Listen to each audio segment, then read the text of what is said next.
on to the Whirlwind. I think we should talk about what toxic is. So many of us think that we are not toxic, thinking that it's the other person. But what I found is that toxicity exists in this right here. It exists right here. Sorry. But no. It exists in the thinnest lines. It's payback. It's ignoring people. It's childish behavior. It's emotional immaturity. It is resentment. It is not speaking up. It is not speaking your mind. It is going to someone else instead of the person that you need to go to about the problem. And it's because people don't know how to communicate and how to utilize their boundaries and or their power.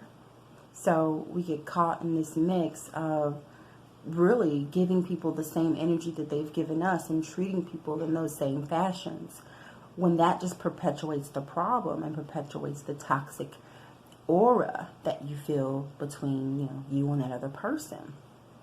So it's important really to not be toxic, is to be the most authentic person that you can be, to exercise radical honesty in all situations. And so this is why I push forth for us to talk about leveling up our self-awareness, so that on all levels of our life that we can win and that we can control our moods and our emotions solely, because we know what makes us feel good and what makes us feel bad. Therefore, you rarely run into problems where you're able to make a decision if you have deeply considered the truth of the situation, right? If you have deeply considered what are those little things that you do. They may not be big, grandiose things. Well, believe me, you want to look a little closer to see, where are you toxic? What are you doing? What have you done? What are those things you say? Because also that toxic lives in our conversation. It's the little things that we say under our breath. It's that sarcastic aura we feel like we got. It's that it's the passive aggressiveness within us. Throwing shots, throwing shade. That shit's toxic. And there's so many things that we do that can be toxic. So this week, find out what is inside of you that perpetuates a toxic aura when you deal with certain people.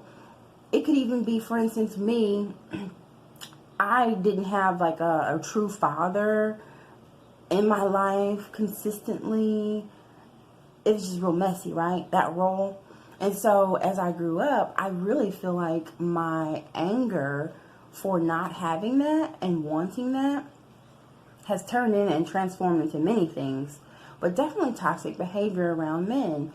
And in one fashion, you don't have my respect just being a man off the flip, because there ain't no man ever told me what to do.